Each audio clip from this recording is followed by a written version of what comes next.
कराची के होटलों में सुअर के गोश्त की सप्लाई करने का इंकशाफ। मंगूपीर थाना की हदूद में वाक़े गरम चश्मा के नज़दीक से मुख्तलिफ होटलों में सुअर का गोश्त सप्लाई करने वाले ग्रोह के कारिंदे को इलाका मकीनों ने रंगे हाथों धर लिया। के ले जाते हैं, बाकी हम लोगों को हिलाल है भाई, हमारे सर पर हमको हिलाल है, हमारे बच्चे खाते, हम खाते, बुजुर्ग खाते।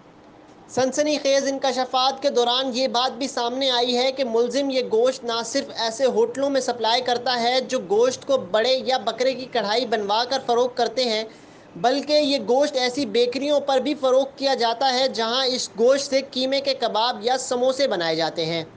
मुलजिम के मुताबिक सुअर का गोश्त चूँकि नरम और जायकेदार होता है, लिहाजा होटलों के कस्टमर इसको बड़ी रुग़बत से खाते हैं, जिस बिना पर होटल मालकान की जानिब से सुअर के गोश्त की मांग में दिन ब दिन इजाफा होता जा रहा है।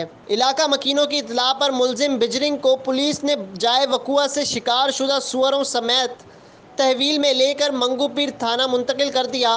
पुलिस ज़राए के मुताबिक मुलजिम से मज़ीद तफ्तीश जारी है। रिपोर्ट एहतशाम अली, वजाहत न्यूज़।